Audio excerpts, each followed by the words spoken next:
uso de la memoria como lo que es una botánica sistemática, donde ahí sí tienen que apelar a la memoria, aprenderse muchas cuestiones de memoria, pero porque es la característica de la materia, ¿no? En esta particularmente no tienen que aprenderse de memoria, sino a saber usar.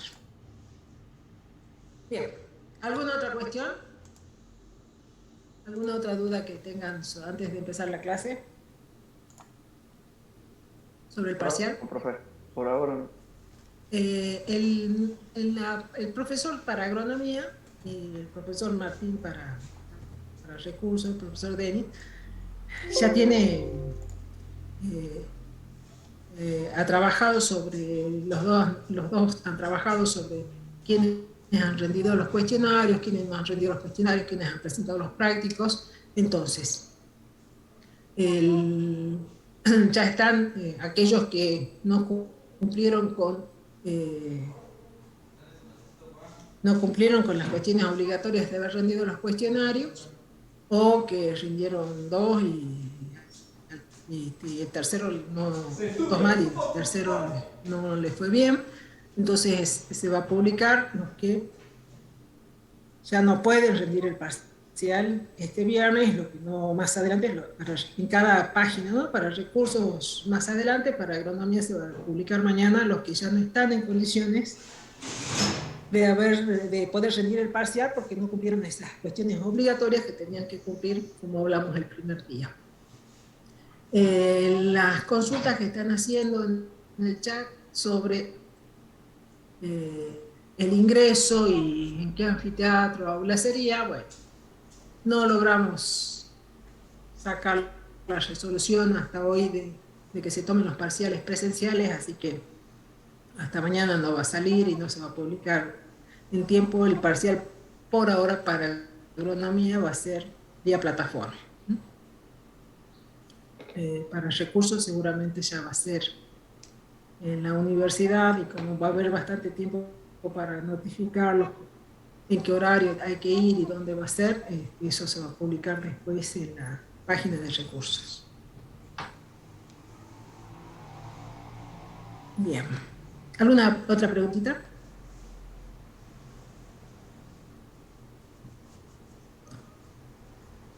Nosotros lo que vamos a ver ahora es un complemento de la clase pasada,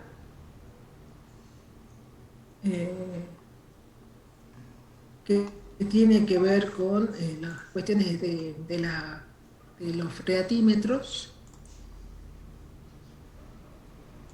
instalados en la zona esta del Dorado del Valle. Una es la zona, cómo ha ido variando a lo largo del tiempo, y para que veamos que ese cambio de uso de suelo produjo ese ascenso de la freática y llevó a la necesidad de instalar esta red, y después cómo se construyeron estos freatímetros que se instalaron y cómo se instalaron, ¿no?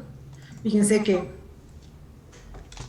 esto es todo trabajo del INTA, de acá el técnico Agustín Franzoni es el que más ha trabajado, el que más ha llevado, que se puso la carga con estas cuestiones.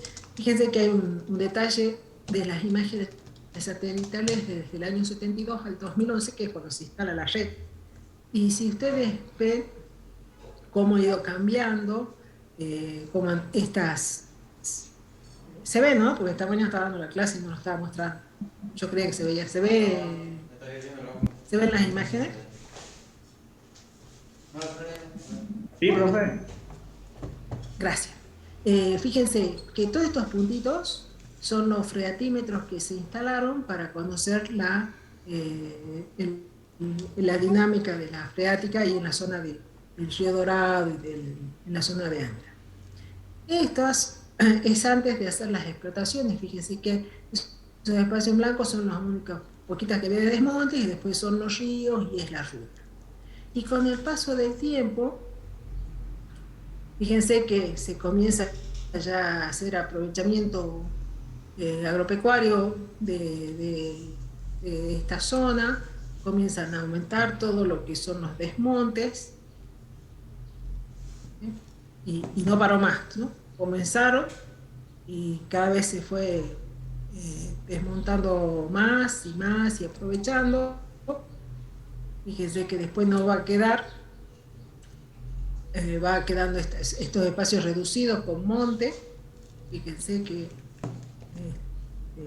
el paso del tiempo va a ir quedando esos pedacitos nada más, y después se sigue avanzando, fíjense en toda esta franja cómo se sigue avanzando, se van expandiendo en todas las fronteras, y llegamos a tener prácticamente todo eh, con cambio de uso del suelo en estos lugares. Entonces, llevó a que se cambie totalmente la vegetación nativa, propia del lugar,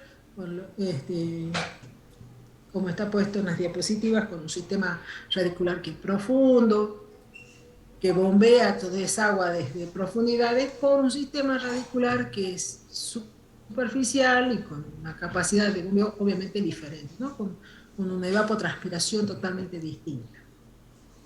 Esos desequilibrios son los que nos hacen que después, en esta zona, la freática tenga ese comportamiento y que se hayan producido ahora estos problemas que no existían, ¿no? Eh,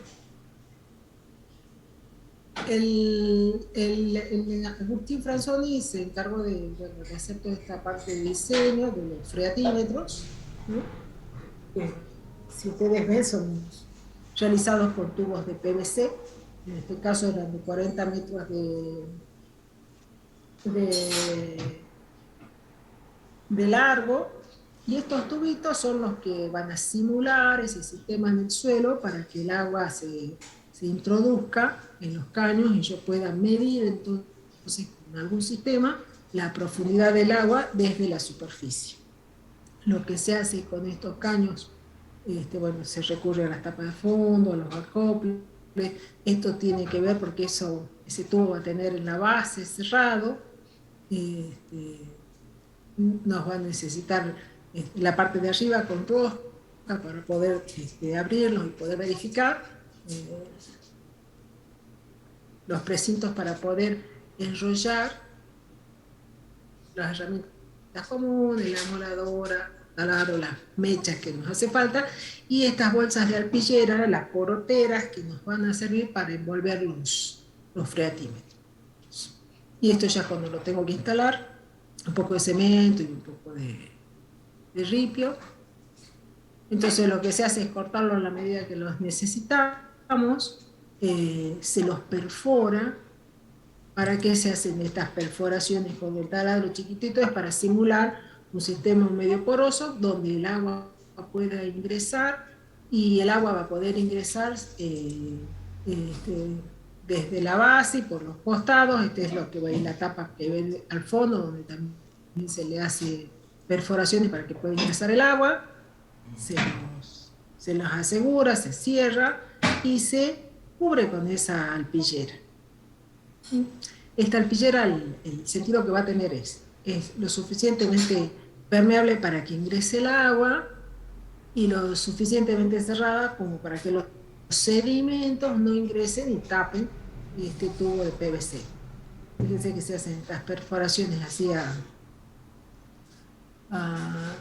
con determinada distancia, como si fueran de 3 bolillos, pero a los fines de permitir que el agua pueda ingresar a ese tubo.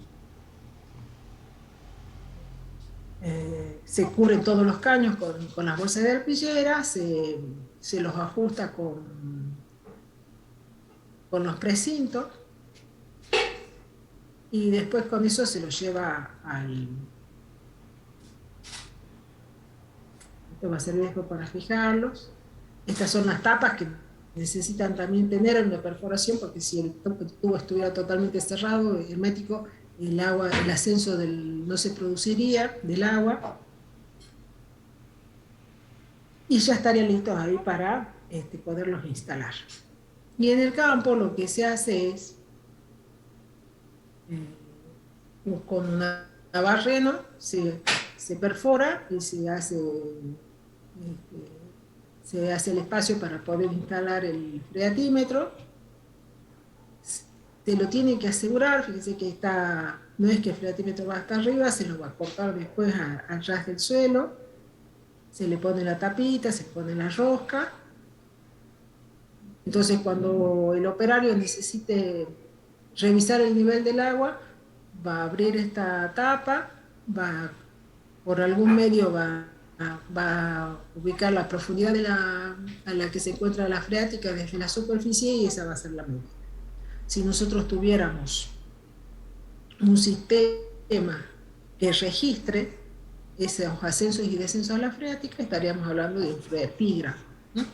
En este caso necesitaban un operario. Y después se lo fija con cemento porque es muy común que las personas del lugar, cuando vean estas cosas, los saquen, los traigan, los rompan. Entonces, una forma de asegurarlos para que permanezcan en el lugar es primero que no estén tan visibles y después ponerle ese cemento para poder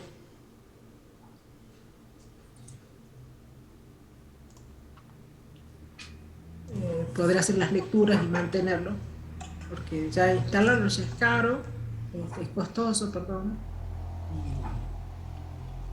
¿Y el freatígrafo cómo sería, digamos? Si bien esto es un Como tiene un sistema, pues, ¿has visto como el pluviógrafo? Ajá. ¿Has visto que tiene un sistema que registra? Entonces con un flotante va a producir ascensos y descensos, el flotante va a ascender y va a descender de acuerdo a los movimientos del agua, y ese ascenso y descenso con un mecanismo puede ir marcando sobre una franja, una faja, una faja que esté cuadriculada, entonces va a ir describiendo esos ascensos y los descensos de la freática. ¿Eso es diario, profe, o se toma por épocas críticas, como hablábamos la vez pasada? Y si es el operario que va a ir a tomar, depende de... En general, eso, nosotros vamos a necesitar unas cuestiones básicamente estacionales, ¿no es cierto? Si tenemos algo a disposición, seguramente cada 15 días, y si tenemos el freatígrafo, sí, también hay que ir, si hay un sistema computarizado que registre todos los datos, seguramente no me va a hacer falta, ¿no es cierto?, ir a retirar una faja. Pero si es un sistema mecánico, así que marque un diseño sobre un papel, lo tengo que ir a retirar porque si no se me va a ir superponiendo. Sí, no hay método, no hay un muestreo, pero hay determinadas tablas que indican una determinada cantidad mínima de freatímetros por hectárea.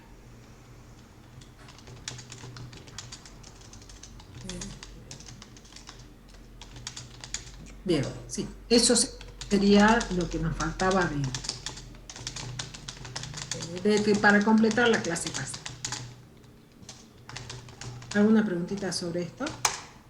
Profe, no sé si lo mostró y lo pasé. ¿Con qué miden, diríamos, una vez que está instalado el freatímetro? O sea, la profundidad, aunque está la norma.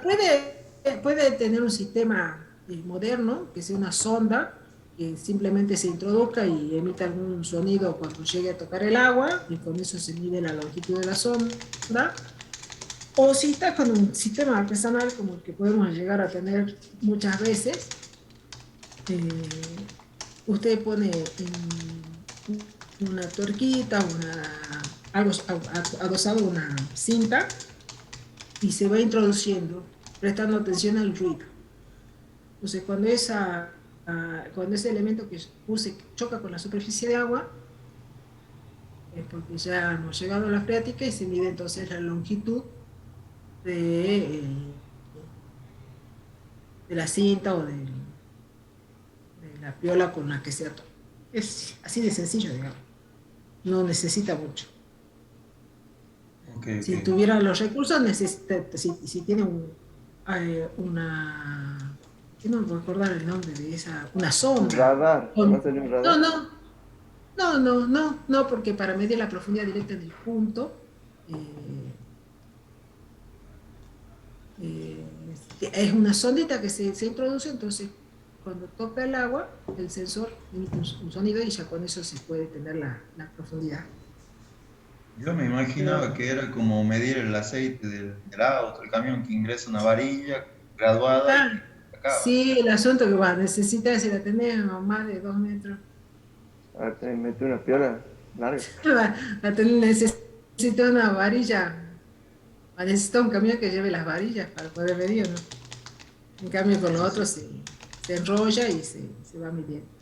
Pero con una tuerquita, por ejemplo, y se va midiendo, si se hace un golpeteo, como cualquier superficie que tenga agua, saben que emite un sonido. Entonces, si se está atento, y así se hacían años atrás, con los alumnos incluso se salía y se hacían esas perforaciones acá en la zona de San Luis, donde hay la freática alta, eh, se hacía el barreno y se ponía el freatímetro y se metía. Pero bueno, las condiciones han cambiado.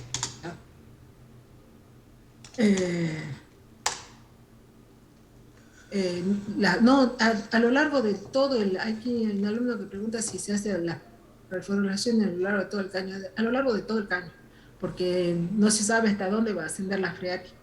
O sea, la freática la puede llegar a tener hasta 10 centímetros de la superficie, o sobrenadando el agua, así que en superficie. Acá en la zona de Rosario de Lerma, por ejemplo, del río, cercano al río de Rosario, ahí la freática está muy alta y uno cava un poquito y aparece enseguida el agua, así que está muy cercana a la superficie. Entonces, si yo quisiera estudiar la movilidad o la dinámica de esa freática, si no hago las perforaciones en la parte superior, voy a estar perdiendo información. A lo largo de todo el caño se hace. El tubo que se usa, o sea, si viene un tubo de PVC, como dijo, ¿no? Que está Sí, perforado, ¿se puede usar alguno sí. como un dren tubular? ¿Algún material de dren tubular para hacer un fretímetro? ¿O no El sirve? dren tubular es flexible, ¿no? No lo vas a poder enterrar. Ah, claro. Ah, está bien, está bien. ¿Sí? Eh, Hay alguien que pregunta si posterior a la clase parcial va a ser, el horario del parcial va a ser dentro del horario de la práctica, porque no va a haber práctica, va a haber solo parcial el viernes. Bien, ¿alguna otra preguntita de esto?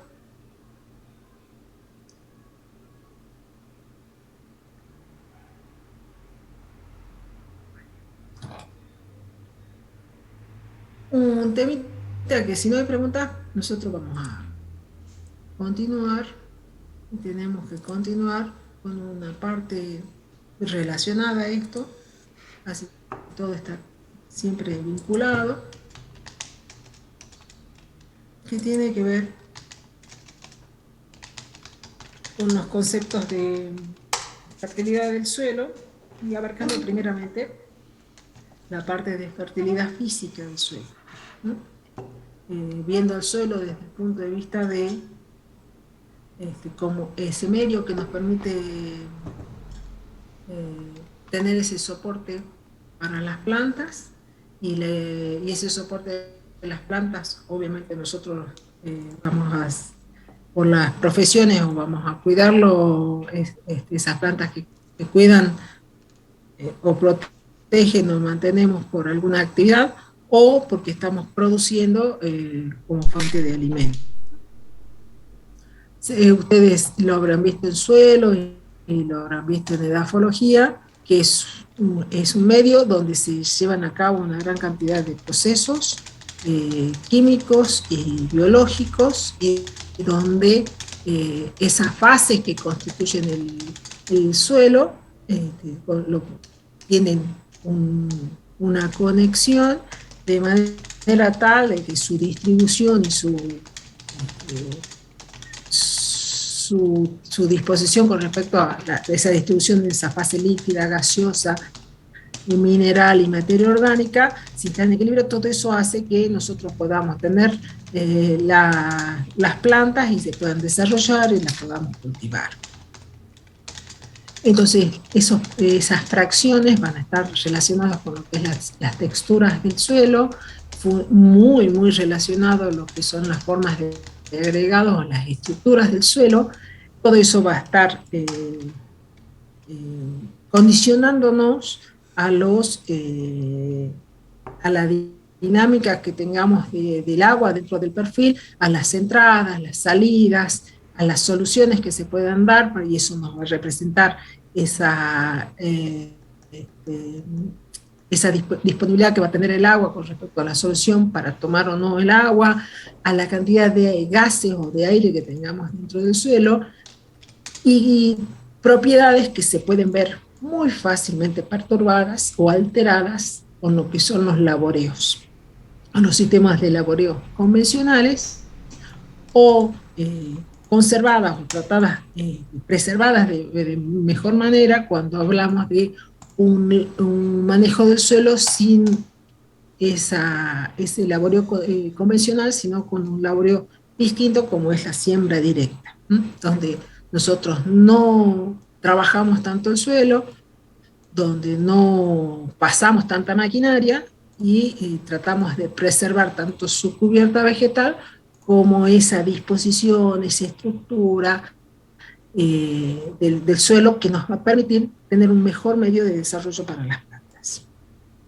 Entonces, si nosotros utilizamos esa parte mecánica de los suelos de manera no adecuada, lo vamos a ver fácilmente reflejado en el suelo, alterándose esa estructura, esa dinámica del agua, esa disposición, esa relación con las plantas y el agua, y obviamente que tenemos efectos negativos para el crecimiento.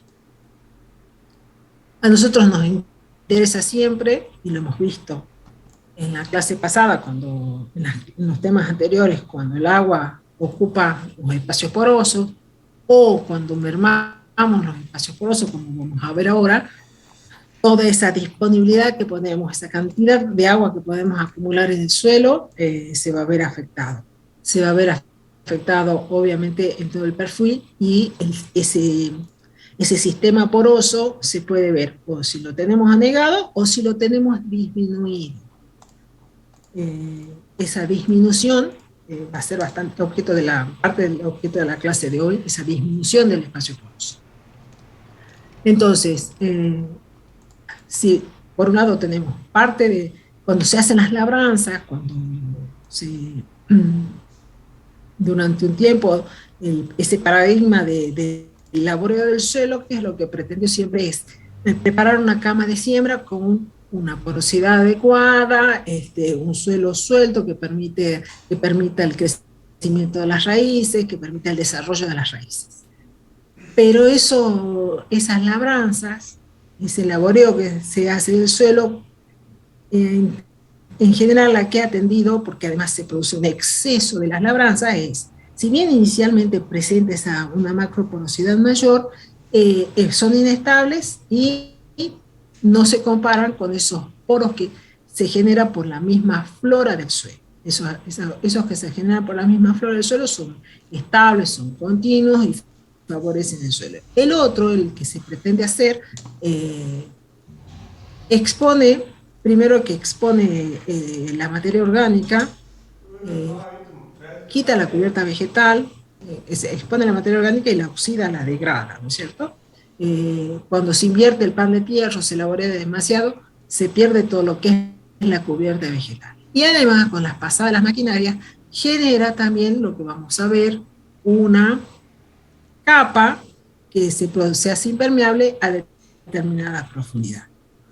Entonces nosotros necesitamos tener que el suelo tenga esas condiciones óptimas de desarrollo, y esto nos va a requerir primero que tenga una buena estabilidad de agregados. Esa buena estabilidad de agregados nos va a garantizar que haya una buena circulación de agua, que ingrese el agua y que tenga una buena circulación y que yo tenga una buena aireación del sistema. Si yo tengo una buena entrada de agua, una buena circulación, también voy a tener una buena capacidad para almacenar. Y si mantengo todos esos equilibrios entre el agua y el aire, yo sé que voy a tener, los nutrientes van a estar disponibles, no voy a tener problemas por exceso de dióxido de carbono, por falta de oxígeno, y además voy a evitar que se produzcan esas impedancias mecánicas dentro del suelo, pero por un exceso de laboreo fundamentalmente. Entonces, para Casanova, define la fertilidad física como todos aquellos factores que contribuyen o se constituyen como una barrera física y que no permiten un buen desarrollo del sistema, tanto radicular, que después se va a ver reflejado en un sistema aéreo, ¿no? de las plantas. Uno de los principales efectos que nosotros vamos a tener por ese mal manejo del suelo, el más importante es la compactación, ¿no? Entonces, si nosotros tenemos compactación, voy a tener dificultades para el desarrollo de las raíces, para aprovechar la humedad, para aprovechar los nutrientes o para la disponibilidad de oxígeno.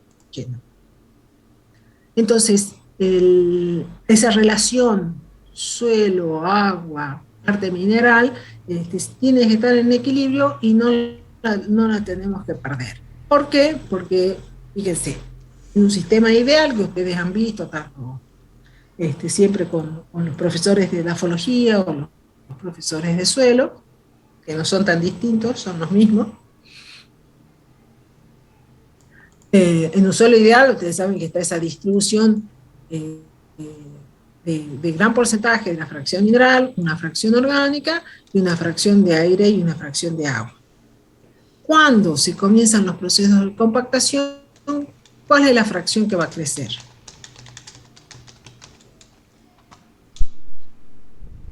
La fracción aire. La fracción mineral, se va a reducir La el fracción aire y el agua. mineral. Exactamente. La fracción mineral es la que va a crecer y va a disminuir la fracción de aire y también la posibilidad de almacenar agua, ¿sí? O sea, si nosotros tenemos un 25 y un 25 y 45 de acá, esa fracción mineral se va a aumentar, va a disminuir la fracción disponible para la porosidad, ¿no es cierto? Para tener aire en el sistema y almacenar agua. Y por supuesto que la materia orgánica también se va a ver afectada y va a disminuir. ¿Eso se traduce como una ruptura de estructura, profe? ¿La pérdida de estructura? Claro, sí. Sí, acuérdate que ya se hace todos esos agregados y todo, cuando hago demasiado maquinaria, ¿qué se traduce? En algo masivo, ¿no es cierto? Claro. Sí, exactamente, eso es. Entonces, bueno, esto es lo que les había dicho yo al principio. Y con la compactación, ¿qué es lo que se logra? Con las maquinarias y con estos procesos que idealmente nosotros los hacíamos, o nosotros como humanidad, ¿no es cierto? Cuando se hacía toda esa remoción y todo, era para crear esas condiciones para que se desarrollen las plantas. El problema es que cuando se ve con el tiempo, que todo ese sistema de laboreo tiene después una consecuencia negativa. Y esa consecuencia negativa, uno es el piso de arado. O sea, a determinada profundidad se crea una capa totalmente impermeable y dura por una migración de las partículas y que por paso en las máquinas. ¿A qué profundidad voy a encontrar ese piso de arado? A la Hasta altura donde se llega el marca. implemento. A donde se hace el arado, a los 15 centímetros. Si yo repito el arado a la misma altura, se forma el piso de arado, ¿no? De lo que es la capa arable, ¿no? Entre los 15, 20 centímetros, 30 centímetros, yo puedo encontrar ese piso de arado, y como dice un técnico de la cooperativa, terminamos, sobre todo en el Valle del Lerma, donde se hace tanto tabaco y se hace tanta. No sé si hay algún alumno que es tabacalero. Siempre hay algunito, no hay en esta clase, pero suelen hacer muchas pasadas. Entonces, un técnico de la cooperativa dice que termina siendo el Valle del Lerma una gran maceta. Porque pues, nosotros a determinada profundidad, que no es muy profundo, después de esa capa arable, tenemos ese piso de arado que tiene esas características de una gran dureza y una muy baja permeabilidad, o sea que permite infiltrar muy poco el agua.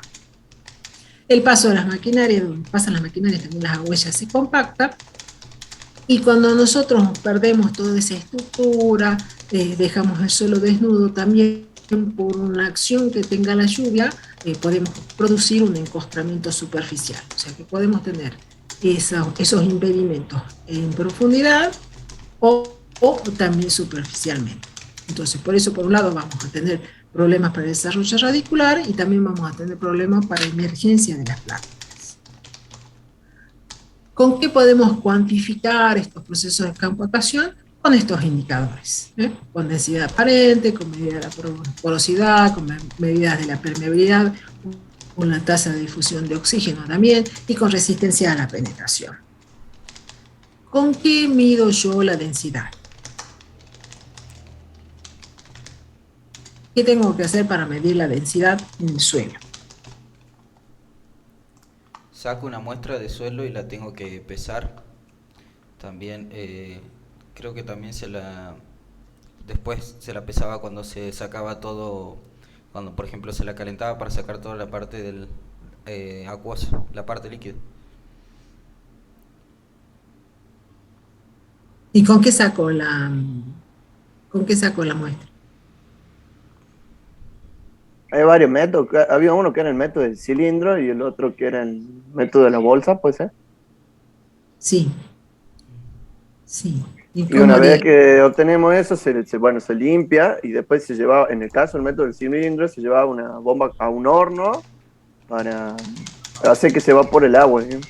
¿Y qué característica tiene que tener ese cilindro? Tenía que tener unas medidas, pero no me las acuerdo, profe.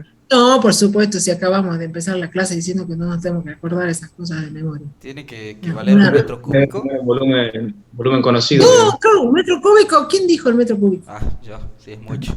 Ay, sí, claro, ¿te imaginas? Un metro por un metro por un metro. Mesa. Es un montón. Un metro por metro por un metro, ¿te imaginas? Un cubo. Una grúa para llevar un metro cúbico de suelo. Sí, no lo quiero decir, cómo lo van a correr los productores. Le voy a decir, por ahora no voy a querer suceder. El cilindro debe tener un volumen conocido. Exactamente. Nosotros no importa el cilindro, si es un cilindro de estos comerciales que tienen la característica que tienen este bisel, ¿no es cierto?, que permite, que tiene un filo, entonces que permite con golpes o con la manija esa que tienen, que permite introducir en el suelo. ¿Qué características tiene? Que yo voy a conocer un volumen, el volumen de suelo que extraiga y que va a estar relacionado con esa masa que estoy extrayendo. No tengo que conocer los dos, si no, no sirve. Este indicador de densidad es riquísimo. Realmente, si lo tienen que en el campo tienen la oportunidad de usarlo y hacer las mediciones, utilícenlo, porque nos da mucha información. Y siempre acuérdense que no solamente tengo que medir en la parte superficial. Nosotros estamos hablando que a determinada profundidad podemos tener impedimento, entonces la densidad no solo la estudiemos los primeros centímetros, sino veamos entre 0 y 10 centímetros, entre 10 y 20, entre 20 y 30, y las variaciones que van a poder observar de densidad en los suelos son muy interesantes, les da muchísima información. Esa información se va a ver reflejada fundamentalmente, a nosotros nos puede servir para ver qué pasa con el agua, con la capacidad de almacenaje del agua, que está relacionada con la porosidad. Entonces, esto también sacado de Casanova, este grafiquito, fíjense que dice contenido de agua y densidad aparente. Y tenemos representado poros llenos de aire, porosidad total, resistencia del suelo, punto de marchitez permanente, capacidad de campo. Entonces, si nosotros vemos de baja densidad aparente, lo que sería el agua útil, el agua aprovechable por las plantas, lo que está entre capacidad de campo y punto de marchitez permanente, sería toda esta sección. A medida que avanza la densidad, si se hace más denso el suelo, se va compactando. Fíjense cómo estos valores de capacidad de campo van a ir bajando y el punto de marchitez permanente, o sea, el punto por el cual la planta va a tener que hacer más fuerza para poder aprovechar, va ascendiendo. Fíjense que entonces aumenta la densidad y disminuye el agua disponible para las plantas. Disminuye, obviamente, esa porosidad con los poros con aire, disminuye la porosidad total del suelo. Entonces, con este grafiquito, para que preguntaba de la fórmula, si más o menos se acuerdan 2 o 3 líneas de este grafiquito, cómo varían, les dice mucho más que acordarse una fórmula. Profe, Entonces, sí, con en cuanto al gráfico anterior, la curva de la resistencia al suelo, yo entiendo que la parte que está rayada es el agua útil para las sí. plantas. ¿Y por qué la... No, el agua útil, no, el agua útil tiene que llegar hasta acá. Ah, bien. Ah, porque No, esa... no, capacidad de campo está acá. No, capacidad de campo es esta de acá, fíjense. No, Claro, yo no entendía por qué la resistencia no, al no, suelo cortaba esta no, parte que no, se encontraba. Bien. no, no, no. Entonces, parte de la explicación de este gráfico está acá, o sea, la porosidad total disminuye, lo mismo que ya hemos dicho, ¿no? Los poros de agua, la resistencia aumenta, es un elemento muy útil. Y esta tablita también es orientadora según la textura, y esto es sacado del Servicio de Conservación y el Manual de Buenas Prácticas, también orienta con respecto a el diagnóstico, ¿no? Las densidades de los suelos según la textura, y si esa densidad cambió, fíjense que los valores nos indican según cuánto subió, si el suelo está más denso o si el suelo se ha compactado, ¿no? Esta es una tablita también orientadora que nos puede ser de mucha utilidad si estamos mirando este indicador del suelo. Entonces, por un lado teníamos esa compactación, por otro lado tenemos esa formación por el uso de las maquinarias, que hemos dicho que o nos impide el crecimiento de las raíces o impide la emergencia de las plantas.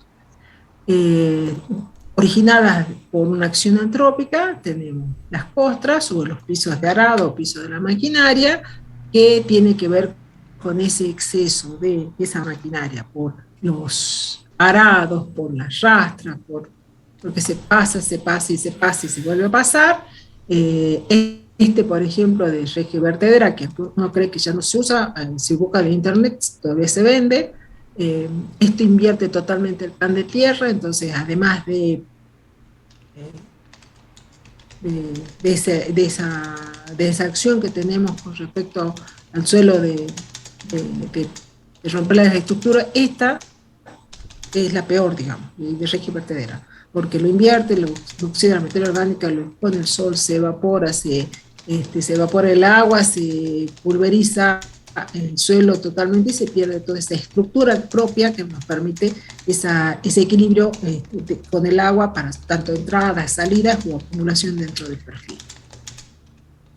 Entonces tenemos en el suelo se va a formar esa capa impermeable, donde fíjense que las raíces van a tener serios impedimentos para poder atravesarlo, y eso se va a ver traducido tanto acumulación de agua en la parte superior, a donde está el piso de arado, como ese ingreso de las raíces en esta zona. Si las raíces no encuentran una grieta acá, la distribución, como vamos a ver después en su arquitectura radicular, que hace la raíz va a llegar hasta acá y se va a distribuir de manera horizontal. Entonces eso también es una forma de diagnóstico que pueden tener ustedes si están en el campo y arrancan una planta. Si las raíces tienen esa distribución horizontal, están en presencia de alguna capa que esté impidiendo ese crecimiento de las raíces.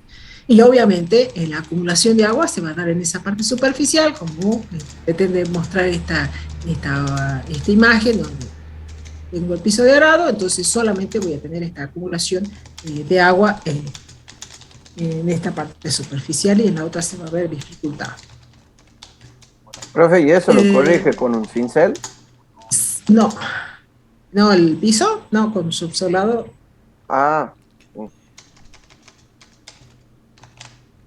Que además es oneroso, ¿no es cierto? claro, no, muy, muy laborioso. Es oneroso.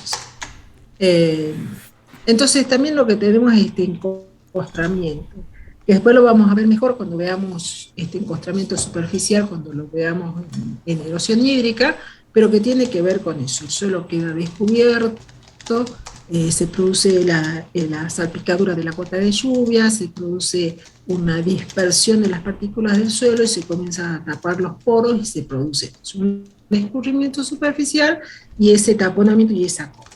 El resultado de eso, ¿cuál es? Problemas para emergencia de las plantas. Que no se daría si nosotros mantuviéramos un suelo cubierto y si no hiciéramos todas esas labores que nos dejen el suelo sin vegetación en superficie. Por eso los suelos se van a ver muy afectados por ese sistema convencional de muchas labores, donde se elimina la cubierta vegetal y se remueve mucho el suelo, respecto de esa práctica que es la siembra directa, donde se deja la cubierta vegetal y se hacen todas las tareas sobre la cubierta del cultivo anterior, ¿no? Entonces, ¿qué vamos a tener como factores que predispongan ese encostramiento? Eso, las lluvias, el tipo de suelo. Acuérdense que todos los suelos que no tengan, las partículas que no tengan cargas, van a estar más susceptibles a ser removidas, saltadas, liberadas, puestas en suspensión o puestas en suspensión en agua como en aire, porque no tenga nada no tiene esa carga que le permita esa adhesión entre las partículas. Entonces todo lo que sea arenas muy finas o muy finas, que tienen el mismo comportamiento como los limos, muy favorecido a lo que nosotros solemos llamar el planchado del suelo, ¿no? Entonces, y también ese escaso rastrojo, pues, no dejo restos del cultivo anterior en superficie. Sobre pastoreo también, que tiene que ver con un pisoteo, y además dejo poca cubierta vegetal en superficie. Hago toda esa labranza convencional. Si además tengo poca materia orgánica, tengo sodio en el suelo, el sodio que también nos produce esa dispersión coloidal, todo eso favorece a que los suelos hagan esos encosтрamientos. Y por último, bueno, también perdón, no es por último. Entonces, nosotros tenemos esa compactación y esos encostramientos. Teníamos medidas de densidad aparente y podemos medir entonces también la resistencia a la penetración, que es utilizada para ver la dureza del suelo. Esa dureza es que se va a ver reflejado en unidades de presión y nos va a representar entonces esa dificultad que va a tener la raíz para estar en ese medio que necesita o que está compactado o que se está adensando, o si tenemos esa capa impermeable, ¿no? Entonces, esa resistencia a la penetración, medidas en unidades de presión, siempre, acuérdense, siempre va a estar relacionada con el contenido de humedad. No es lo mismo medir la resistencia a la penetración en un suelo seco que en un suelo que tenga determinado porcentaje de humedad. Si ustedes fueran ahora a hacer algún ensayo de esta resistencia a la penetración, les va a costar mucho. En cambio, cuando comienzan las lluvias, esos estudios sí son mucho más factibles de hacer. Y cuando se quieren comparar los suelos, siempre se tiene que hacer ese ajuste por humedad, ¿no? Entonces, con los aparatitos que se utilizan para esto son los que se denominan penetrómetros. Así se denomina de impacto, porque tiene una carrera que es el largo del penetrómetro, ¿no? En donde se sostiene una pesa, y hasta donde llega la pesa ahí tiene un anillo que impide que siga bajando la pesa, las puntas siempre tienen una forma de cono, y eso va a tener, cuando nosotros si calculamos la resistencia a la penetración, va a estar en relación a esa área del cono y esa forma que tenga el cono para introducirse. Y están estos analógicos, ¿no? Donde va marcando directamente. Este va a medir la cantidad de golpes, después se va a traducir en unidades de presión, cuántos golpes necesito para que se vaya introduciendo en el suelo, y este tiene directamente un reloj donde me da la medida en pascal, ¿no? El suelo más bien arenoso funciona bien, pero en la cátedra hay uno, si alguna vez alguno quiere ir cuando volvamos a la presencialidad, quiere conocer y de este hay uno parecido, con una carrera mucho más larga que se hizo para que los alumnos, cuando hacían todavía seminario de agronomía, han hecho trabajos, y algunos de recursos también. Entonces fíjense que lo que se hace es, como está puesto acá, se lo lleva hasta arriba, se lleva la pesa hasta arriba y se la suelta, y llega entonces hasta ese tope. Y se va introduciendo en el suelo, y lo que se hace es contar la cantidad de golpes que se dan por cada medida que se va introduciendo.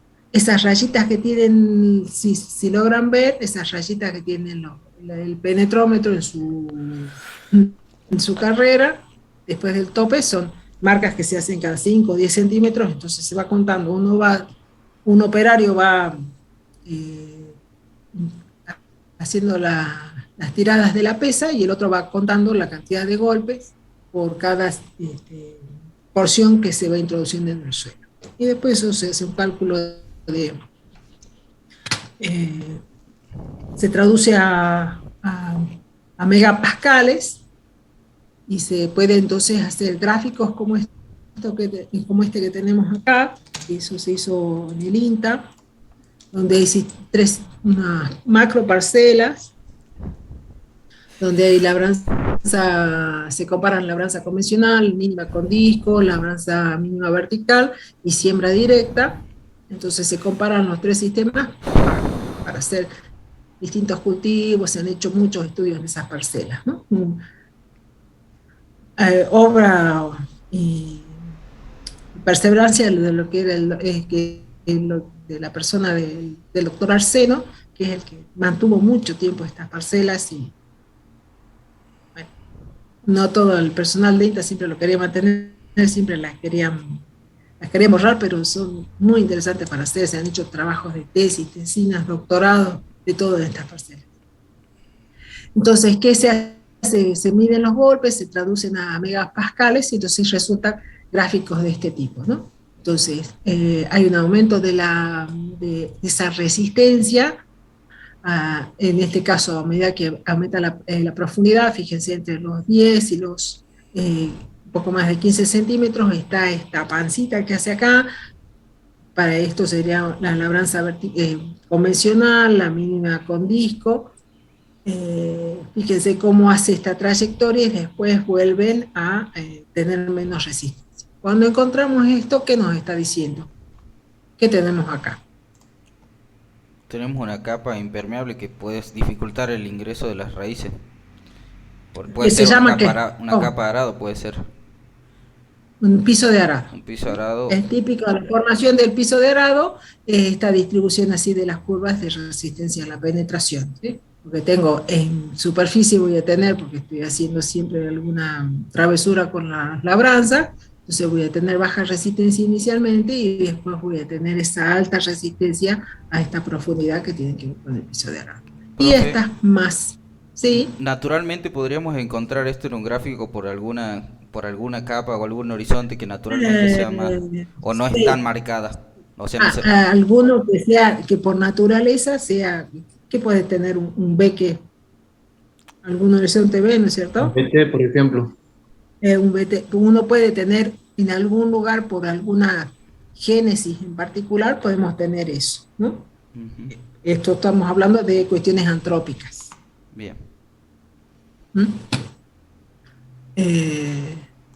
Y estas que tienen que ver con la labranza convencional, o esa mínima con disco, ¿qué es lo que se hace? Mínima vertical, ¿qué se hace? La siembra directa también tiene esos procesos de compactación no tan marcados como una labranza convencional, pero se evidencian algunos procesos de compactación, ¿no? O de aumento de la densidad. A lo mejor no llegan a compactación, pero sí aumenta un poquito la densidad del suelo. Entonces, ¿qué es lo que pretende eso? Es como un subsolador, lo que se llama un paratil, se pasa a determinada profundidad, rompe esa mayor densidad, produce esos movimientos verticales, no invierte el pan de tierra, se hace en profundidad y da estos resultados de una cuestión mucho más homogénea con respecto a todo el perfil. Pero de todas maneras, aunque la siembra directa tenga alguna desventaja como esa, después vamos a ver otra, que es el uso de agroquímicos, desde el punto de vista del suelo, siempre va a tener condiciones mucho más favorables que la labranza convencional, ¿no? Bueno, y siempre tenemos estas tablitas orientadoras, ¿no? Para que nos indican los valores que estamos sacando, nos orientan sobre, en este caso, es sobre la apreciación de la compactación del suelo. Fíjense que va desde muy suelto a muy compactado, entonces esos valores de resistencia a la penetración van de 0,14 a más de 29 megapascales. ¿Y qué efecto van a tener sobre las raíces? Si se pueden desarrollar o no las raíces bajo esas condiciones. Otra medida de esa condición física en el suelo es la infiltración, ¿no? ¿Qué facilidad va a tener el agua de ingresar al suelo, de permanecer, de acumularse, con qué velocidad? Entonces, y va a estar relacionada con esa porosidad del suelo, con la estructura del suelo.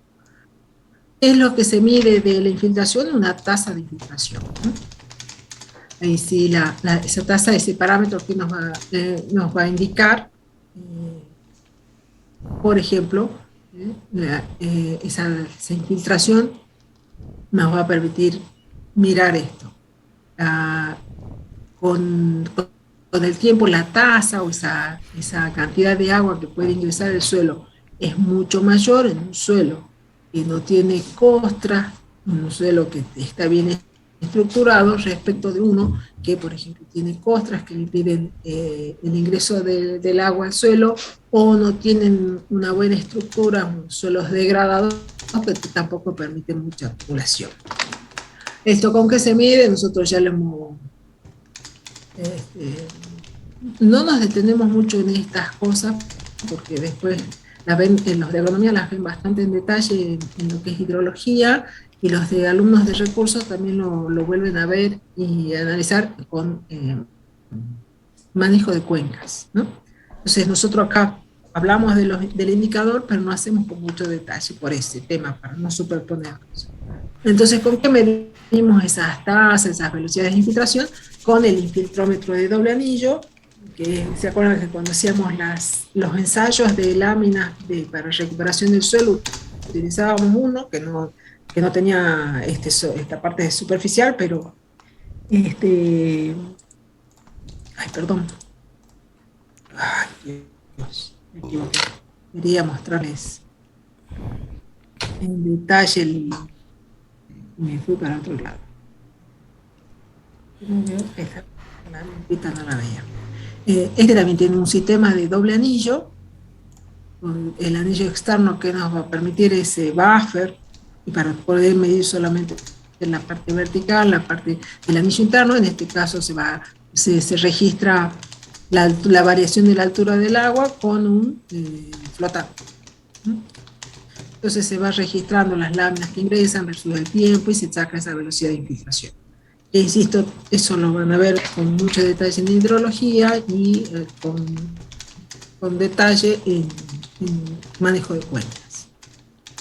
Sí, otro parámetro que podemos medir es la conductividad hidráulica, que es lo que vamos a tratar es de simular ese medio poroso. Entonces una forma de hacerlo y que nos permita dar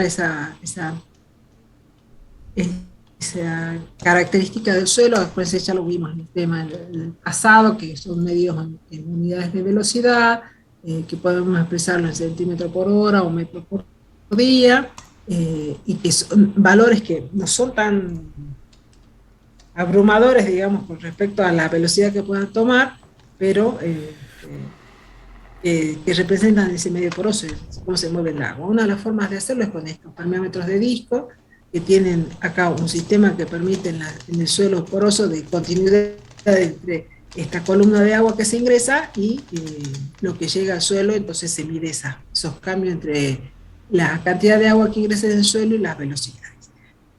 De manera más particular se hace también tomando una muestra no disturbada del suelo, y se hace en laboratorio, así como si fuera el cilindro para medir densidad, pero se tiene que sacar toda la muestrita de un cilindro, y esa muestra no disturbada se la satura de agua, y después se le hace correr una columna de agua para medir las velocidades con las que se mueve el agua en ese medio saturado, ¿no? Esta tablita la encuentran en el manual, donde también orienta con respecto a las velocidades. Y acá es un ejemplo de cómo, utilizando la conductividad hidráulica, da una idea de qué pasó con la porosidad total en cultivo de esto que era en lotes de siembra directa. Perdón, porque había uno de forestales, no me acordaba. Entonces, medido con respecto a la porosidad total, se ve cómo disminuye o no, y medido con respecto a la conductividad, digamos, la conductividad hidráulica resulta mucho más sensible para medir o mostrar los cambios que se produjeron en ese lugar, ¿no? Y esto es lo que me refería con esos cambios en la arquitectura de las plantas, ¿no? Fíjense que son estas cuestiones muy, muy horizontales que se producen porque tienen esos impedimentos para crecer, y donde encontraron alguna grieta, las raíces estas pueden seguir creciendo y desarrollándose. Típico que tengan una capa impermeable, un impedimento físico para el desarrollo de las plantas, de las raíces, perdón. Bien. Eso hasta hoy.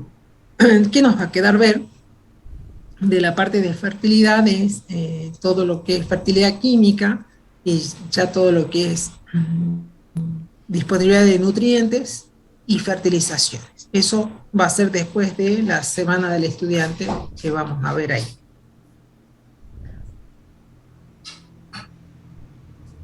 Esto sería hasta acá, la clase. El que no tiene dudas, el que quiera repasar ahora las dudas del práctico, lo vemos ahora.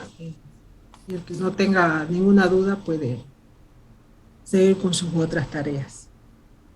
Profe, ¿cuál va a ser la duración del parcial? Minutos. Uy, por Dios. Ay, bueno. No solamente así. No, pero vos, Gastón, yo no tengo que rendir, Gastón, pero digo, por recursos. Dios, digo igual. No, yo no tengo. Pero, y además vos sos recursos, los de recursos van a rendir presencial. Sí, no, yo tengo que rendir el final. Quería saber si iba a haber consulta en la semana o también es feriado. Porque no sé si se van a dar los 5 días, creo que 3 días nomás son feriados de la semana del estudiante. 3 días, ¿verdad? Sí, sí. ¿Va a haber consulta 3 esa días, semana? Antes, sería una semana antes del final. Sí, podemos poner una clase que sería jueves o viernes. Bueno, yo le envío un mail, profe, y coordinamos. Eso, sí. Así nos ponemos de acuerdo y hacemos un día de consulta. El jueves a la siesta o el viernes a la siesta, que son horarios que ya me libero un poquito de allá de la universidad. Bien, profe. ¿Y está definido si va a ser oral o escrito? Es presencial y es escrito. Bien, profe. Muchas gracias. De nada, Gastón.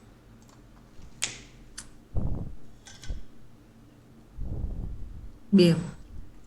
¿Alguna otra consultita? Profe, yo... Sí. Dime. ¿Se acuerda que al comienzo de clase estaba preguntando en el punto 1 del práctico para trazar la isoipsas. Estoy Sí. mareado porque le busco por donde le busco y me pierdo. No sé si me puede hacer un ejemplito. Pucha, no se pierda tanto. A ver, déjeme a ver si encuentro, porque estas clases las di yo, si tengo un esquemita que yo había preparado. Déjeme un ratito, espéreme un ratito. Haberlo sabido antes, lo hubiera preparado. Primero anda contándome tu dificultad mientras yo busco. Bueno, es simple. Están marcados los pozos, pero parece, no siguen un patrón específico, parece que fueron caminando y hicieron pozos cuando se les cantó. Y, y bueno, y usted está enojado con esa distribución. Y Bueno, mis adentros decía, ¿qué le costaba es- agarrar una recta y hacer pozitos así? No sé. eso ya no lo podemos solucionar porque eso es de un caso. Yo le cuento eso es de un curso que yo había hecho de aguas subterráneas, de un caso que había presentado. Entonces yo lo tomo para la clase, O sea que ese. esa distribución es real en realidad. Sí, claro. Dios mío. Profe, pero no se busca que Bueno, la no se enoje distribución sea, tanto. no se busca que justamente la distribución sea aleatoria o estratificada de última. O sea, no podemos hacer. Eh, De que es aleatoria, no tiene un punto fijo en Totalmente. realidad. Eh, Va a depender mucho de la topografía, ¿no? Acuérdense, para eso nosotros necesitamos un estudio topográfico. No es lo mismo estudiar en un paisaje que tenga dificultades yo hasta para ir caminando, a algo que tenga bien llanito, bajito, sin problema, entonces yo puedo hacer una distribución con mucho detalle, si tengo toda la topografía, si tengo todo con mucho detalle, no es lo mismo la distribución. Igual, fíjense que el del INTA tiene una enormidad de pozos, ¿no? Hechos para observar. A ver si tengo. No. Y por la distribución esta parece que están en, no sé, hay cerro o algo, porque hay pozos, va a altura de Es más alto, 50 y hay altura de 8 de 2 de 1.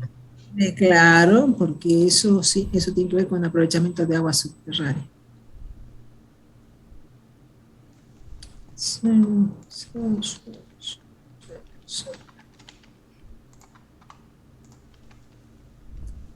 No lo tengo acá. A ver si está en la plataforma.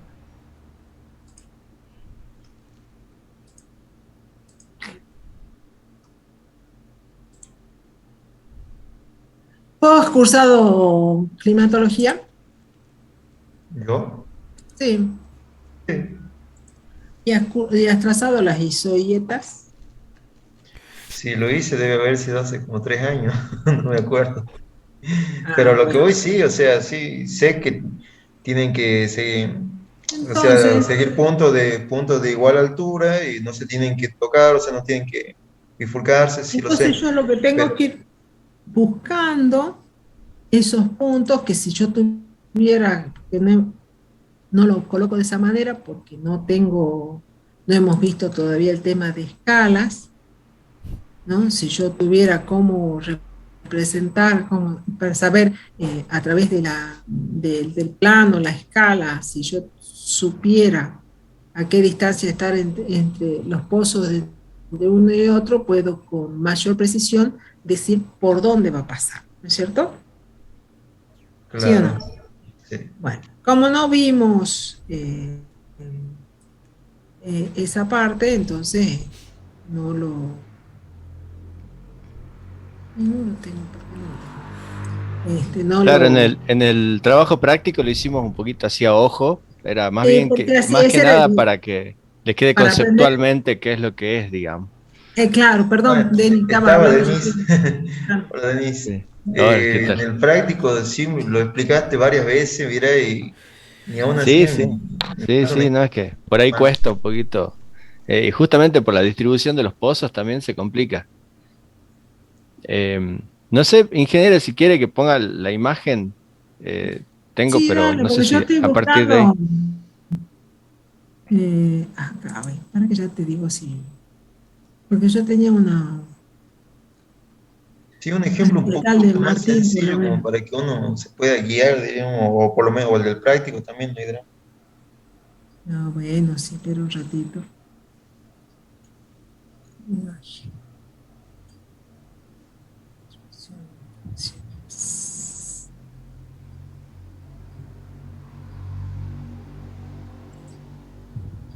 no. Ponelo vos, sí. Ah, te pongo, Ahí. pues creo que podés compartirlo Sí, vos, sí, Denis, sí sin puedo problema. compartir. Ahí Ah, creo que sí, estoy compartiendo. A ver, sí, Sí, ahí. porque yo no encuentro el trabajito para eso. Ahí.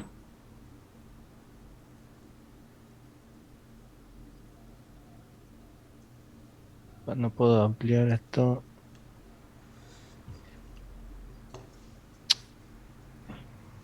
Ahí abajo en la derecha tenés.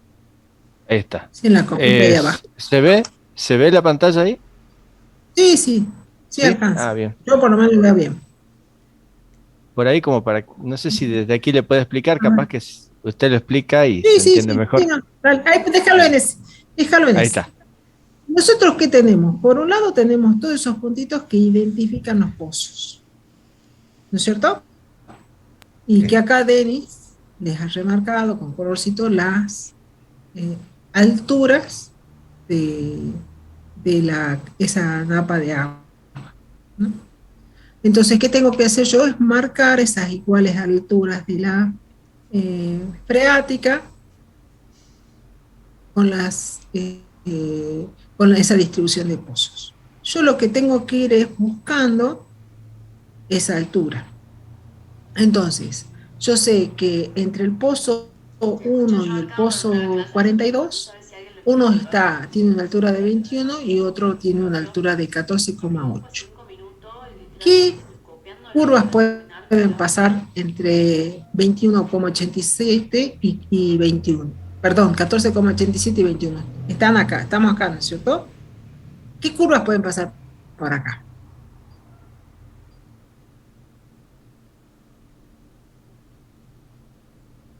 Y pueden pasar curvas que estén entre en esa altura, digamos, no sé, 15, ¿Cuál? 16, ¿Cuáles 18, son? 15, 20, 16, 17, 18, cualquiera, digamos, 20. que esté entre ese rango. ¿Sí? Pueden pasar entre esas. Entre 21 y 16,45, puede, que es entre el punto 42 y el 2, puede pasar la curva de 15. No, no puede pasar. No. No puede pasar la curva de 15, ¿no? Entre el punto, en el pozo 2 y el pozo 41, que está, las alturas son 15, 45 y 20. ¿Puede pasar la de 15? Cerca del. Ah, no. Del Entre estos pozo dos. 2 y el Tampoco, pozo 41, que está marcando ahí tampoco, Denis. ¿Puede pasar tampoco la de podría 15? pasar. No puede pasar la de 15. Entonces Que yo, eso acá, es la... aclaro que hay un Mm, error que les marqué en clases, que acá yo lo pasé por acá la de 20 y en realidad la de 20 va hasta acá. ¿Sí? Eso es un claro, error que lo marqué en clase. Sí. sí. Entonces, esa es la tarea que yo voy a ir haciendo cuando voy marcando. Primero que siempre cualquier curva que yo trazo, siempre se va haciendo con intervalos. Esos intervalos los determino yo que estoy haciendo el plano, ¿no?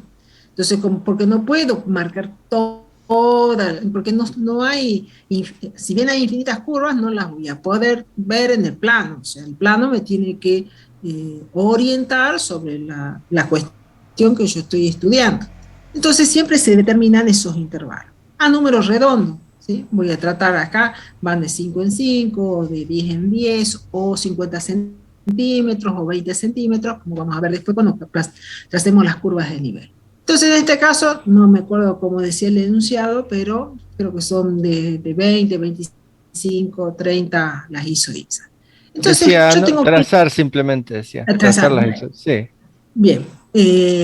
Entonces, ¿qué tengo que hacer yo? Es ir buscando, establezco ese intervalo de las curvas que necesito trazar y voy buscando entonces por dónde puede pasar y por dónde no va a poder pasar. Lo que sí tengo seguro es que no se pueden cruzar, no se pueden bifurcar. Seguro que eso no me va a pasar. Entonces, si estoy trazando y se me está cruzando con otra, algo estoy haciendo mal. Entonces, si yo miro los pozos inferiores, entre lo que sería donde dice 20 y que creo que es el pozo 43, y en la parte inferior de Denis, entre donde está al principio Acá. sobre el eje de la Y, dice ahí, y el de al Ahí. lado, que es el pozo 22, y que marca 30 de isoipsa. Acá, acá.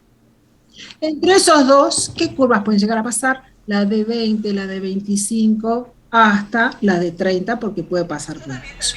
Entonces, entre esas dos, si voy buscando la de 25, va a ir por esos dos. Sigo en altura, y entre qué pozos va a pasar, entre el 42 y el 16, ¿qué dije? La de 25, ¿no? ¿Sí, no? Entre el 42 y el 16, que tiene una altura de 21 y de 28, va a pasar seguro la de 25. Entonces voy trazando esas líneas y voy a ir encontrando los puntos. ¿Por dónde va a seguir? Y entre el pozo 20 y el 41, porque tengo una altura de 20 y 25. Entonces por ahí va a seguir pasando la curva de 25. Y así voy a ir sacándola y seguramente va a salir o se tendría que ir por... ¿Están seguros esos valores que están puestos ahí? De hecho, en clases trazamos la de 25. Ah, bien. Sí. Denis, una consulta, los puntos Sí. esos que están en rojo, ¿eso lo tenemos que poner nosotros Y del cálculo anterior? lo que pasa es que eso le facilita a usted Ah, el poder dibujar la lo tenés que curva. tener seguro. Claro. No, ya sé, pero eso lo tenemos porque en el práctico no están, ¿no? No, porque eso lo No, tienen que no. calcular ustedes. Lo calculamos Ah, en el ejercicio anterior, acá. ahí está. Lo, Eso me Aquí. está faltando a mí lo también. calculan Claro. y lo vuelcan en el plano. Si Claro, no, Claro. no puedo sí lo tenía trazar. calculado, pero no me había dado cuenta de que eran Claro, Eso acá hay que está. después Aquí está volcarlo el ahí. pozo y Soipsa, acá. Muy bien. Y eso lo volcamos al Exactamente. gráfico. esa parte no me la perdí. Ah, ¿dónde estaba, no? Haciendo una siestita. Ah, sí te quería pescar. Sí, no, es que si no, no podés, no tenés cómo trazarla. Si no sabes Ya qué me altura parecía algo tiene. raro que no me salía también. Estoy viendo que no puse eso. Yo pensaba que los números Claro. en realidad era la isohicha. Claro, La este es altura el, más sí de la lámpara. esto es el nombre, Ya del está. pozo, digamos. Los La numeritos. identificación. Claro, Sí. ese No, ya es. está, Denis, no le sigamos Sí. dando más bolilla. Me faltaba No un prestó datazo, atención a tu entonces ahí. clase. Claro, con razón renegaba de los pozos, pues. Bueno, No iba a trazar nunca, sí. Dios mío, bueno, por eso me va como me va. Eh, no, ¿quién preguntó? ¿Con AutoCAD? Sí, no vamos a ver eso por ahora nosotros. Vamos a ver manual cómo se trazan las curvas. No, por ahora no es objeto del curso ver esa parte. Después cuando Denis organice algún taller o algo, van a poder ver. Claro. ¿No, Denis? Así es. La idea acá La es que tengan los aplicación. conceptos generales y eso. Sí. Después, sí, después podemos avanzar con otros temas, sí, pero no da la materia para más. Después, Son profe, muchos temas. otra duda conceptual ya, Sí, es cuando vimos los suelos sódicos, estaba leyendo sí. y hay una parte donde dice, al llegarse a PCI mayores al 15%, ya sobran cargas negativas de la micela con la consiguiente efecto de repulsión entre ellas. Sí. Teóricamente que tenemos alto contenido de sodio, el sodio que no aporta cargas positivas, Lo que pasa es que se produce un desbalance en la micela. Si eso me lo bien podría el explicar porque lo sodio, leí, si bien el sodio tiene una carga positiva, al que desplaza es al calcio, que tiene dos cargas positivas. Entonces, de una micela que está totalmente equilibrada con respecto a sus cargas de calcio, de los cationes que tenga a la vuelta, cuando el sodio reemplaza al calcio, el calcio tiene dos cargas positivas. El sodio tiene una sola. Pero por su tamaño, por su radio iónico, el sodio ocupa mayor espacio. Entonces, ocupa mayor espacio, pero tiene una carga menos positiva. Entonces, no permite que otro catión ocupe otro lugar, ¿sí? Lo ocupa el sodio. Entonces, ahí es cuando voy reemplazando dos cargas positivas por una sola positiva, entonces la micela que tiene la carga negativa se va desbalanceando.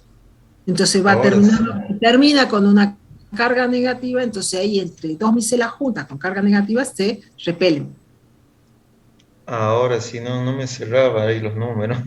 Sí, pero Sí, todo eso está en el manual, ¿no? sí lo leí, lo explica, pero Y ahí no está como me lo un acaba de explicar usted grafiquito. ahora. Ah, no, viste que soy buena explicando, entonces. Sí. No, Ah, sí lo leí, entonces, y del manual igual, justamente, y tiene lo el dibujito explicaba, y ahí. no me cerraba la idea, pues bueno, usted ya me terminó de decir. Ese es el problema del sodio. ¿M? Sí, Su radio y todo lo que ocupa y no permite que entonces esté otro catión cerca y permita equilibrar esa micela. Por eso hay que desplazarlo, hay que sacarlo y volver y poner otro catión que sería el calcio. Y con ahora eso sí. vuelve a equilibrarse. Ahora sí, profe, esas eran las dos dudas, por lo menos por hoy. Bien. ¿Alguna otra Eh, pregunta?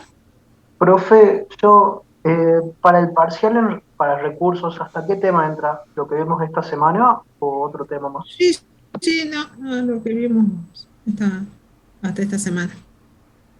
¿Y entraría la parte práctica que sería después del receso? ¿Después de la semana del estudiante o no? Eh, no, lo que vemos hasta ahora. Teórico solamente. Bien, profe, gracias. Teórico y práctico de los temas. Salinidad, recuperación Ah, de suelos solamente. salinos, exceso de agua, todos los prácticos de eso Ok. van a entrar. ¿Y la teoría esta no entra entonces, profe? No, sí, pues, Ah, ustedes pretenden como 15 días antes del parcial. Los de agronomía no, pero ustedes sí. bien, bien, profe.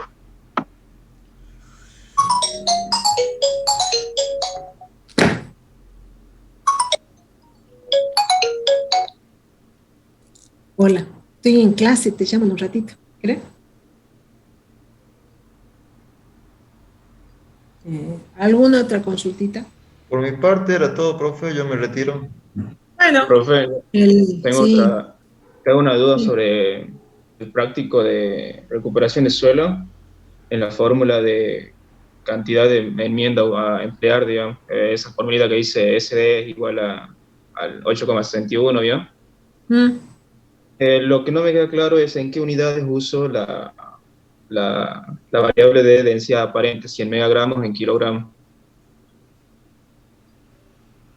Eh, esa, Porque creo yo que. lo No. calculé con kilogramos, o sea, en el ejercicio, que me daban todos los datos para usar, digamos, Megagramo por kilogramo por centímetro, por megagramo metro por metro cúbico. es lo mismo. Sí, Sí, es sí, lo sí, mismo. el tema es ¿No es que, cierto? No cambia el número. Esa va directamente, no me acuerdo cuánto. Esa, dame un ratito. La verdad que no me acuerdo porque yo no pido la fórmula. A mí no. eh, que te están faltando ceros, te sobran claro, decimales. porque ahí en el ejercicio me pide, Creo que va directamente. ¿Dónde está? pasa que a mí yo en el ejercicio de trabajo práctico al profe en el ejercicio le dio 8,1 en tonelada, ¿vio? De yeso, y yo con los datos que uso no me da, digamos, o sea, me falta todavía. Es como que Ah, me sobra un cero, me falta un cero de acuerdo a los términos que utilizo, digamos. No sé realmente cómo utilizar los términos, digamos. así, el único que varía ahí, primero, la eficiencia va en tanto por uno, no va ahí, a lo mejor ahí te está fallando. ¿La Sí, eficiencia en qué le en tanto expresa? por uno. ¿Tanto por uno? Porque, claro, en el denominador va 1000 por F, que es la eficiencia del yeso, Sí, Hago esa relación y después hago la división del numerador con el denominador y me da o me da menor que cero o me da mucho mayor que 800 y algo me da, o sea, los cálculos no me dan, digamos. No sé si en qué me estaría es la equivocando. densidad nada más entonces la que Y te eso está fallando. quería ¿Ah? preguntar, digamos, en qué unidades uso la densidad, si la uso en Y la megagramos verdad o que en kilogramos. sí, no me, que no me acuerdo, pues yo se lo tengo resuelto. Te lo puedo mandar después para que yo voy a anotar porque no encuentro donde lo tengo resuelto al ejercicio que ahí A ver, dice en ahí qué pongo unidad. en pantalla el ejercicio. A ver. Dale. Yo no me acuerdo dónde lo tengo.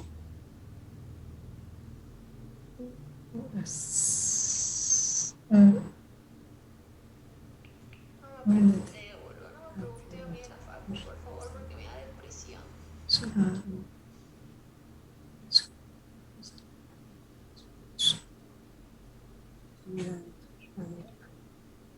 Ahí está en pantalla, profesora, no sé si se ve.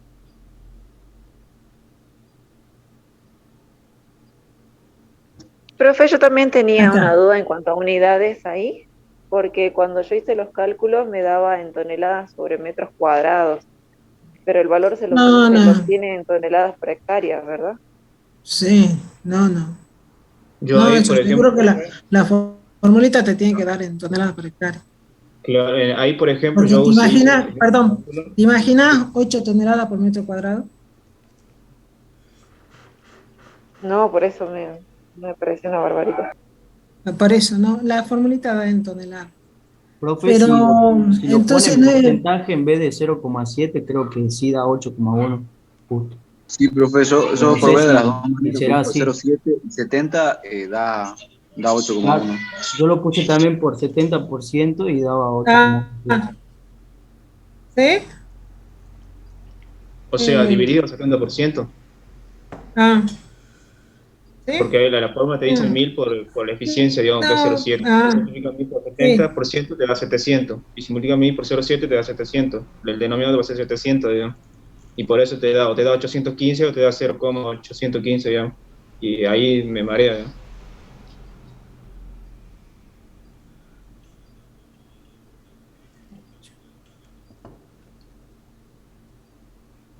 Tampoco me da.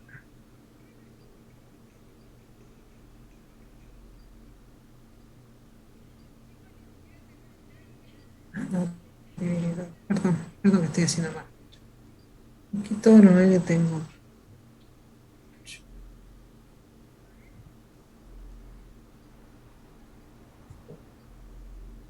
Sí, y vos tenés, yo te lo pasé, vos los puestos así por dividido 0,7 y da esto, y te Eso digo así estoy el cálculo. calculando. Yo seguramente hice el cálculo. Sí, por Pero sí, eso. ahora me está dando 815, me está dando ahora. Pero Y sí. por dividirlo sobre 70. La verdad que yo pues, estas cosas le pongo no tanta atención.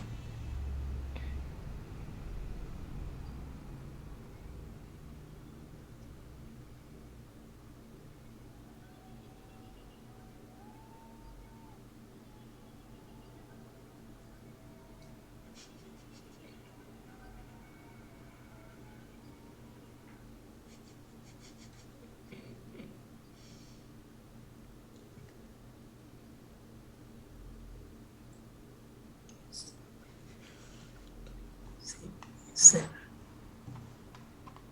1,3. 1,3. No, Sí, es por 70.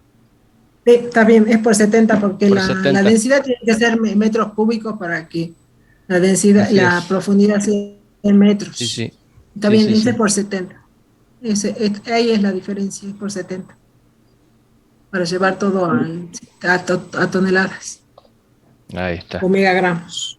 Sí, ahí está, esa es. Entonces usamos la eficiencia en porcentaje y no En tanto En por uno. porcentaje, no porcentaje. en tanto por uno. Bien, bien. Porque si yo esto no puedo cambiar porque, o si lo cambio, tengo que cambiar todo, digamos que esté en centímetros. Porque esto sí tiene que estar en la misma unidad. Bien, profe. Ya, Ahí está, gracias. ahora sí. Bueno, pero ahí salta de que yo les digo, ¿a todos les da el mismo resultado? Sí, profe, dice. Ah, bueno, Denis, empecé a notarlo. A todos los presentes que te dijeron que sí. Que sí, porque La culpa es estaban compartida, haciendo. profe. Sí, sí, sí. Pues yo les dije, por ahí yo meto la pata, calculo algo Sí, mal, vayan con la obviamente. calculadora. Sí, y bueno. Sí, está bien. Sí. Ahí está arreglado. Lo vamos a arreglar en todos lados. En lo mío también. Bien. Hay una alumna, a ver si todavía está. Sí. Perdonen la indiscreción. Paulina Giroto. ¿Estás presente? Sí, profe. Esto es una cuestión personal, perdón, la discreción con el resto. ¿Sos algo del que era ingeniero, agrónomo, el profe ingeniero Giroto que trabajaba en el INTA? Sí, era mi tío abuelo. Mirá vos, yo lo conocí entonces tu bisabuelo. Sí, él trabajaba en el INTA, creo, Sí, ¿no? sí. Y había un médico También, otro tío abuelo. que era ¿es tu abuelo? Es El mi tío médico, abuelo, digamos. Mi también abuelo ya murió. el médico Sí, y el ingeniero, los dos tíos tuyos.